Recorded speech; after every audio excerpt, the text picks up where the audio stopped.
عرب شریف میں 1922 سے پہلے ترکوں کی حکومت ہوا کرتی تھی جسے خلافت عثمانیہ کے نام سے جانا جاتا تھا۔ پوری دنیا میں جہاں کہیں بھی مسلمانوں پر ظلم و ستم ہوا کرتا تھا تو ترک حکومت اس ظلم و ستم کا منہ توڑ جواب دیا کرتی تھی۔ امریکہ، یورپ اور جتنی بڑی بڑی یورپین کنٹریز تھیں، عیسائی اور یہودی، سب کو یہ معلوم تھا کہ جب تک خلافت عثمانیہ باقی ہے ہم مسلمانوں کا کچھ بھی نہیں بگاڑ سکتے۔ ان لوگوں کو اگر سب سے زیادہ کسی کا ڈر تھا تو وہ خلافت عثمانیہ تھی، لہٰذا اسی وجہ سے ان لوگوں نے خلافت عثمانیہ کے خلاف سازشیں شروع کر دیں۔ لہٰذا ان لوگوں نے سب سے پہلے اس شخص کو کھڑا کیا جو دھرم سے کرسچن تھا۔ وہ شخص ایسی عربی بولتا تھا کہ اس کے اوپر کوئی بھی یہ شک نہیں کر سکتا تھا کہ یہ عربی ہے یا غیر عربی۔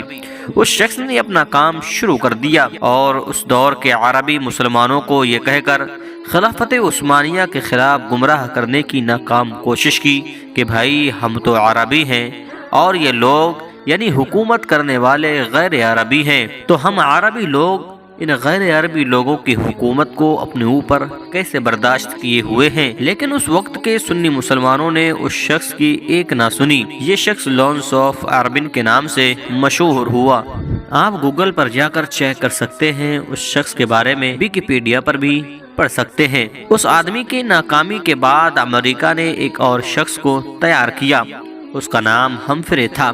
ہمفرے کے بارے میں بھی آپ ویکیپیڈیا پر جا کر چیک کر سکتے ہیں۔ ہمفرے کی ملاقات عرب کے ایک شخص عبد الوہاب نجدی سے ہوئی اور ایک قبیلے کے سردار ابن سعود سے ہوئی۔ ہمفرے نے ابن سعود کو عرب کا حکمران بنانے کا لالچ دیا، اس میں ہمفرے کامیاب ہو گیا۔ دوستو، اس کے بعد ابن سعود نے اپنی فوج کے ساتھ عرب شریف میں ترکوں کے خلاف بغاوت کرنا شروع کر دی، لہٰذا مکہ، مدینہ، طائف جیسے عظیم شہروں میں خوریزی شروع ہو گئی اور ابن سعود کے فوج کے ہاتھوں لاکھوں مسلمانوں کی شہادت ہوئی۔ لہٰذا ان حالاتوں کو دیکھنے کے بعد خلافت عثمانیہ کی طرف سے یہ اعلان کیا گیا کہ ہم مکہ، مدینہ اور طائف جیسے عظیم شہروں میں خوریزی نہیں چاہتے، کسی بھی مسلمان کا خون نہیں بہانا چاہتے ہیں، لہٰذا ہم عرب سے خلافت عثمانیہ ختم کر کے اپنے ملک ترک واپس چلے جائیں گے۔ لہٰذا اسی دن سے مسلمانوں کا زوال شروع ہو گیا۔ حجاز مقدس کا نام اسلامی تاریخ میں پہلی بار بدل دیا گیا، لہٰذا حجاز مقدس کا نام ابن سعود نے بدل کر اپنے اوپر سعودیہ عربیہ رکھ دیا۔ لہٰذا جنت البقیع اور جنت المعلی میں جو صحابہ اکرام اور اہل بیت اطہار رضوان اللہ تعالی علیہ مجمعین کی مزارات تھیں،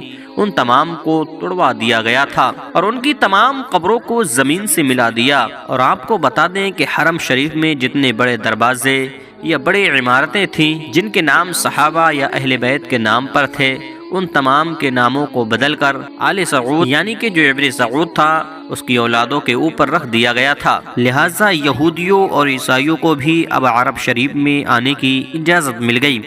جس دن سے ابن سعود وہاں کا حکمران بنا، وہاں پر ایک بہت بڑا جشن کا انعقاد کیا گیا جس پہ امریکہ، برطانیہ اور بڑے بڑے جتنے غیر مسلم ملک ہیں ان تمام کے حکمران شامل ہوئے۔ جس عرب کے نام سے کسی دور میں یہودیوں اور عیسائیوں کی بڑی بڑی سلطنتیں کانپتی تھی، گھبراتی تھی، آج انہی تمام کی کٹ پتلی سعودیہ عربیہ بنا ہوا ہے۔ ان تمام حالاتوں کو دیکھ کر ڈاکٹر اقبال نے اپنے ہی دور میں لکھ دیا تھا، وفا کا کش جو موت سے ڈرتا نہیں، ذرا روح محمد اس کے دل سے نکال دو، فکر عرب کو دے کر فرنگی تخیلات، اسلام کو حجاز و یمن سے نکال دو۔ تو دوستو، آج کی ویڈیو کا اختتام یہیں پر ہوتا ہے۔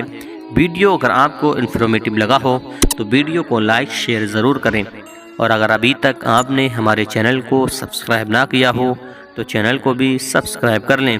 ملتے ہیں ایک نئی ویڈیو کے ساتھ، تب تک کے لیے السلام علیکم، خدا حافظ۔